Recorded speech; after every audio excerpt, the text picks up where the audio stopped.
안녕하세요, 라이트하우스입니다. 해를 거듭할수록 취업난은 심해지고 청년 빈곤층도 많아지면서 전국 29%, 특히 서울에서는 40%의 청년이 주거 빈곤을 겪고 있다고 합니다. 이처럼 청년들이 처한 상황을 악용해 저렴한 매물을 미끼로 한 부동산 사기가 급증하고 있는데요. 지난 6월 7일 추정 60분에서 다룬 청년 전세 사기 내용을 보면서 방송에 나온 피해 사례 외에도 어떤 사례들이 있는지 자세히 다뤄보려고 합니다. 원룸 전세를 보증금 3,900만 원에 계약한 최모 씨. 집수리를 위해 연락했다가 집이 경매가 진행되고 있다는 소식을 듣게 됩니다. 6년간 모은 5,500만 원으로 전세 계약을 한 김모 씨. 임대인은 월세 계약으로 알고 있어 이중 계약으로 쫓겨나게 생긴 상황입니다. 최근 깡통전세나 세금 체납 등을 숨기고 전세를 넣은 후 경공매로 넘기는 집주인 사기나 공인중개사가 아닌 중개보조원이 집주인을 사칭해 이중 중복계약 등 서류 위조는 물론 신분증까지 바꿔 청년들을 노린 전세 사기가 증가하고 있습니다. 오늘은 부동산에 대한 지식이 많지 않고 높은 주거비를 조금이라도 아끼고자 저렴한 집을 알아보는 청년들을 이용해 이득을 취하는 이들이 던지는 미끼가 무엇인지 여러 사례를 통해 자세히 알아보려고 하는데요. 피해 예방 방법과 사기를 당하지 않기 위해 계약 시 반드시 확인해야 되는 내용들까지 구체적으로 짚어보도록 하겠습니다. 유형별로 사기 사례를 정리해 봤는데요. 우선 집주인들이 많이 하는 사기 방법부터 보시겠습니다. 추적 60분에 나온 전북의 한 대학교 인근에 있는 원룸들의 사례입니다. 무려 160여 명의 피해자를 냈으며 그 중에서도 한 대학을 다닌 청년들만 93명이나 된다고 하니 청년층을 노린 사기가 명백하다고 할 수 있죠. 대학생이 아니더라도 취업 준비생들도 꽤 많았다고 하는데요. 피해 사례를 보면 우선 3,4천만 원의 저렴한 전세로 원룸을 내놓습니다. 이미 근저당이 잡혀있는 건물이지만 공인중개사에게 수수료를 2배로 준다고 하며 홍보를 부탁합니다. 대부분의 공인중개사는 문제가 있는 건물임을 알기에 이런 부분에 대해서 정확히 언급하지만 한 공인중개사는 이에 넘어가 부동산에 무지한 청년들에게 집중적으로 계약을 따냅니다. 등기부도 보여주지 않고 나중에 항의가 와도 요청할 때만 보여주는 거라는 말도 안 되는 소리도 하며 건물의 대부분이 전세임에도 전세는 한두 건밖에 없다는 식으로 안심시킵니다. 집주인이 인근 여러 채의 건물을 가지고 있어 걱정이 없다는 식으로 말이죠. 하지만 집주인은 건물을 사고 난 후 대출을 받고 공인중개사의 협력으로 전세 보증금을 받아서 다른 건물을 사는 형태로 2016년 8월부터 2018년 2월까지 총 18개나 되는 건물을 위험하게 매입했습니다. 1년치 관리비까지 선납으로 받았으나 어느 순간 관리비도 안 내고 연락도 두절됩니다. 여기서 건물이 모두 경공매로 넘어가더라도 집주인은 이미 손해가 없습니다. 왜냐면 보증금과 대출이 건물값을 훌쩍 뛰어넘었으니까요. 하지만 감옥에 들어가기는 싫었나 보죠. 피해자들이 집단 소송을 하자 합의를 시도합니다. 재산을 은닉하고 돈이 없어 보증금의 60%만 돌려줄 수 있으니 이렇게 합의해달라고 하죠. 보통 몇 년간 힘들게 모았거나 부모님께 손을 벌린 청년들은 그마저도 못 받을까 합의를 하게 됩니다. 합의를 하면 형량이 줄어들거나 집행유예 정도로 끝날 수 있는데요. 사기당한 160세대가 각각 3천만 원으로 계약했다고 해도 계산하면 집주인이 이익을 본 금액은 19억 2천. 엄청 남는 장사네요. 원래 사기를 칠 마음이 가득했던 집주인은 둘째 치더라도 사기에 협력한 공인중개사도 굉장히 괘씸한데요. 방송에서는 공인중개사가 무능하고 무책임하다고 하는데 그게 아닙니다. 계약 시 공인중개사는 임차인에게 확인 설명서를 보여주고 설명해야 하는 의무가 있는데요. 우선 확인 설명서란 등기부 등본, 토지 건축물 대장, 토지 이용 계획 확인원, 신분증 등을 확인하고 정리한 문서를 말합니다. 여기서 유의해 볼 점을 정리해 보겠습니다. 대상 물건의 표시에서 소재지의 주소가 맞는지, 용도가 맞는지, 위반 여부에서 적법에 체크되어 있는지를 보시고 권리 관계에서는 인적사항란에 임대인의 인적사항을 보시고 소유권의 권리사항에서 근저당, 저당, 압류 등 대출사항을 체크하실 수 있습니다. 그리고 뒷장에는 실제 권리관계 또는 물권의 권리사항이라는 항목이 있는데요. 여기에서는 세입자 입주 여부 및 입주 기간 등을 확인해 보셔야 하죠. 이 확인 설명서는 공인중개사가 직접 작성하기 때문에 건물의 특이사항에 대해서 모를 수가 없는데요. 아니까 등기부 등본을 안 보여주고 숨겼겠죠. 이 정도로 관여했으면 사기에 일조한 도우미 정도가 아니라 직접 적극적으로 사기에 동참한 공범인 만큼 엄중한 처벌이 필요하며 피해자들에게 피해금을 보상할 때도 같이 갚도록 해야 합니다. 그리고 공인중개사 자격도 당연히 박탈해야 하죠. 취재상으로는 아직 그 자리에서 계속 영업하고 있는 것으로 보이는데 더 많은 피해자를 양산하기 전에 빠르게 조치해야 한다고 생각합니다. 두 번째는 건물 용도를 속이는 것입니다. 다세대인 줄 알고 들어갔던 원룸이 알고 보니 근린생활시설이었던 거죠. 왜 이렇게 하냐면 다세대에 비해 근생이 규제가 더 적기 때문입니다. 따라서 근생을 원룸으로 개조해놓고 다세대인 척 소개하는 경우가 있습니다. 관할 구청에 발각되면 시정명령으로 싱크대 등 취사시설을 철거해야 하기 때문에 생활에 불편함이 많죠. 게다가 불법이다 보니 다음 임차인 찾기도 어려워 보증금을 제때 돌려받는 것도 문제가 됩니다. 이 경우는 건축물 대장을 꼼꼼히 보지 않아 생기는 일인데요. 건축물 대장에서 건축물 현황을 보시면 내용이 나와 있으니 꼭 확인하시기 바랍니다. 세 번째는 근저당 문제입니다. 근저당이 걸려있는 건 보통 등기부에 권리자 및 기타 사항에 나오기 때문에 알고 계약하게 돼서 문제가 없죠.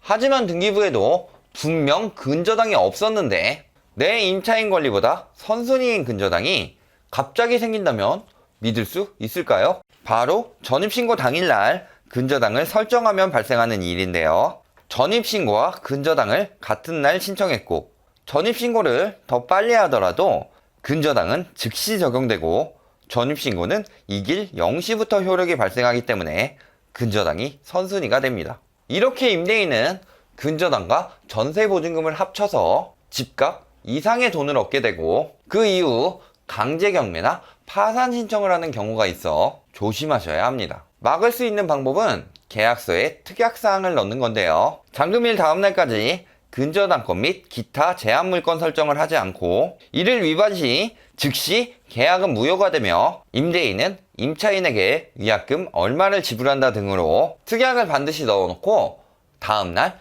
등기부를 꼭 한번 확인하세요. 경매가 넘어가면 이미 늦으니 전입신고 안팎으로 꼭 확인하셔야 합니다. 마지막 네 번째는 집주인의 세금 체납으로 인한 건물 공매입니다. 첫 세금이 밀린 날짜가 임차 계약보다 빠르면 그 뒤에 밀리게 된 세금이라도 모두 선순위가 됩니다. 개인 납세 정보라는 이유로 체납 세금은 등기부 등본에 나오지 않아 확인이 힘든데요. 국세청 미납 국세 열람 제도를 이용하면 확인할 수 있으나 치명적인 약점은 집주인의 동의가 필요하다는 겁니다. 해주는 경우도 있겠지만 아무래도 의심을 받는 느낌이라 집주인과 사이가 좋진 않겠죠. 이로 인해 계약이 파기되는 경우도 있으니까요. 집주인과 사이가 안 나빠지는 방법으로는 공인중개사에게 잘 말해보거나 다른 사람을 먼저 보내서 확인해보고 그 다음에 계약을 하는 방법 등이 있겠네요.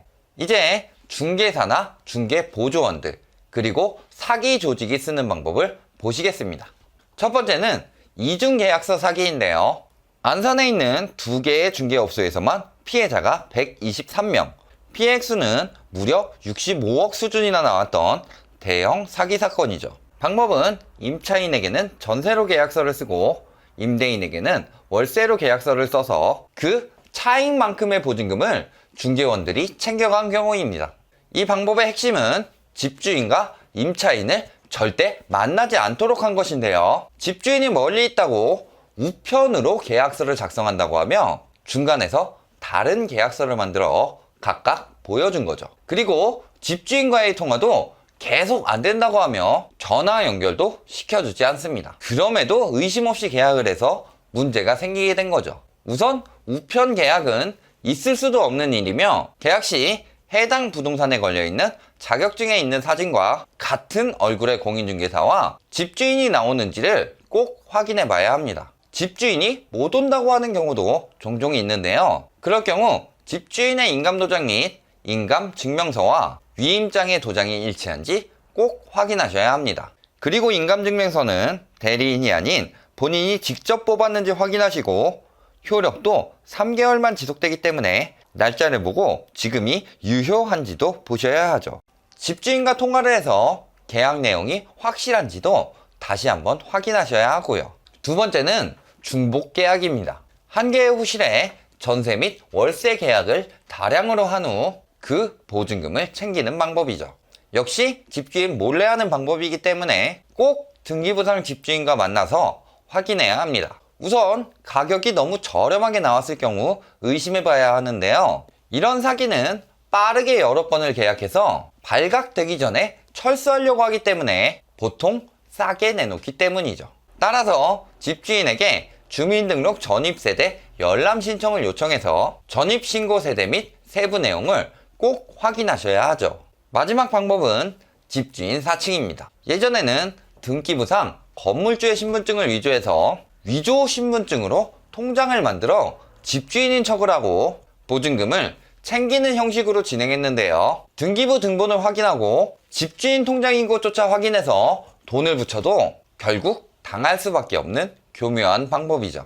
지금은 위조 신분증으로 은행 계좌를 만들 수는 없으나 증권 계좌 등은 만들 수 있습니다. 따라서 1금융이 아닌 2, 3금융의 통장이나 증권 계좌 등으로 입금을 원하면 의심해 봐야 합니다. 진짜 집주인인지 확인하려면 등기 권리증을 보여달라고 요청하셔야 하죠. 등기 권리증이란 집문서라고 생각하시면 되는데 집주인만이 가지고 있으니까요. 그리고 계약서에 도장 외에도 지장을 요구해서 받아놓으면 나중에 사기인 게 발각되더라도 사칭한 집주인이라도 잡아서 배상을 요구할 수는 있으니까요. 지금까지 피해 사례 및 대처법을 간단히 보셨습니다. 보통 전세가나 매매가가 떨어지는 시기에 자신의 손해를 메꾸고자 사기를 생각하는 악덕 집주인들이 생겨나기 때문에 지금 같은 하락세에는 특히 조심해야 합니다. 그리고 중개사나 중개보조원들도 이에 협력하거나 앞에서 말했듯 집주인까지 속여가면서 직접 사기를 칠 때도 있으니 100% 믿으면 안 되고요. 특히 부동산을 방문했을 때 자격증에 있는 공인중개사가 항상 자리에 없고 계약대에도 나타나지 않는다면 이는 중개보조원이 일정 금액을 지불하고 공인중개사의 명의를 빌려서 영업하는 경우가 많기 때문에 더더욱 의심하셔야 됩니다. 그럴 경우 이들은 중개사에 비해 책임이 적기 때문에 위험한 물건이더라도 수수료만 많이 받을 수 있으면 좋은 물건으로 포장하니 등기부를 꼭 확인시켜 달라고 해야 하죠. 또 부동산에는 공제 증서가 걸려 있는데요. 개인의 경우 1억, 법인의 경우 2억까지 보증해 준다고 적혀 있기 때문에 피해자들은 이를 통해 보상받을 수 있다고 생각합니다. 하지만 그것은 큰 오산입니다. 1년에 1억을 보장하는 것이기 때문에 여러 명이 문제가 생긴 경우 각각 나누어서 보상이 되는데요. 앞의 사례같이 피해자가 100명이 넘는 경우에는 100만 원도 안 되는 금액만을 보상받을 수도 있습니다. 그러니 공제 증서에는 큰 기대를 안 하는 게 낫습니다. 그리고 시세에 비해 많이 저렴할 경우 꼭 한번 의심해 보셔야 하며 등기부상에 있는 근저당 및 보증금의 합이 건물 시세의 6, 70% 이하인지를 확인하셔야 깡통 전세가 되지 않고 안전하게 계약을 할 수 있다는 점 꼭 염두에 두시고요. 결론을 말씀드리겠습니다. 위의 사례들에서 나왔던 꼭 체크해야 되는 점을 다시 한번 정리해 드리겠습니다. 우선 계약 시 꼭 만나야 하는 사람부터 보시겠습니다. 집주인과 부동산에 걸려있는 자격증의 사진과 일치하는 공인중개사입니다. 만일 집주인이 많이 바쁘더라도 계약일이나 잔금일 중 한 번은 꼭 만나봐야 하며 잔금일에도 전화통화를 통해 계약서의 내용이 일치한지를 확인하면서 녹음까지 해서 만일의 사태에 대비해야 합니다. 두 번째로 꼭 확인해야 하는 서류들입니다. 우선 해당 등기부 등본입니다. 이는 법적으로 무조건 보여줘야 하는 것이니 안 보여주면 꼭 요청하셔야 하고요. 하루 이틀 사이에 권리가 붙을 수 있으니 지금 뽑은 것인지 꼭 확인하셔야 합니다. 위조의 가능성이 있으니 집에서도 미리 확인해 보시는 것이 좋습니다. 계약서 내용도 대충 넘어가지 마시고 이야기한 것과 바뀐 내용이 없는지 꼭 꼼꼼하게 검토하시고요. 확인 설명서 역시 등기부등과 대조하면서 잘 설명해 주는지 보시고 안 해주면 요청하셔야 합니다. 계약금 및 잔금을 입금하는 통장도 꼭 확인해 보셔야 합니다. 사전 공지 없이 집주인과 이름이 다른 경우도 안 되고 공인중개사나 보조원의 통장으로 입금하는 경우도 안 됩니다. 그리고 의심이 많이 가면 등기 권리증도 보여달라고 요청해야 하죠. 집주인 부재 시 전화통화 외에도 직접 작성한 위임장과 본인이 발급한 인감증명서인지 확인하시고 인감증명서의 날짜와 위임장의 도장이 인감도장인지 꼭 확인하셔야 하고요. 만일 집주인이 개인이 아니라 신탁으로 되어 있는 경우에는 신탁 원부를 확인하시고 신탁사의 권리가 어디까지인지 임차인의 권리가 우선될 수 있는지를 봐야 하며 계약 당일날 서류 접수가 신탁으로 제대로 들어갔는지까지 다시 한번 확인하셔야 합니다. 사실 신탁 건물의 경우 공매 위험성이 높기 때문에 안 하시는 게 낫고요. 계약서에 들어갈 특약사항도 꼼꼼히 넣으셔야 합니다. 의심이 가는 내용은 특약으로 넣어서 계약으로 못 박아둬야 나중에 다른 이야기가 나오지 않습니다. 마지막으로 중개업소 한 곳에서만 확인하실 것이 아니라 여러 군데를 보셔야 합니다. 앞의 사례처럼 집주인과 합심해서 사기에 동참하는 나쁜 부동산도 있으니까요. 그리고 대출을 받지 않더라도 전세 대출을 받을 거라고 미리 말해두는 것도 하나의 팁인데요. 그럴 경우 중개사가 전세 대출이 안 나오는 위험한 물건들은 미리 배제하고 보여줄 테니까요. 가장 중요한 건 이런 것들만 확인하면 되겠지 라는 안이한 마음보다는 왜 확인해야 하는지, 살면서도 무엇이 필요한지, 계약서에 부당한 내용들이 들어가 있지는 않는지 등을 캐치할 수 있는 부동산 지식이 필요하다는 겁니다. 소 잃고 외양간 고친다는 속담이 있습니다. 이미 사기를 당해서 소중한 보증금을 잃고 나면 그때는 늦습니다. 오늘 영상을 비롯해 많은 부동산 지식을 쌓아서 청년들은 부동산에 무지하니 이용해야겠다고 생각하는 사람들이 더 이상 생기지 않기를 바랍니다. 오늘 영상이 도움이 되셨다면 좋아요와 구독, 알림 부탁드립니다.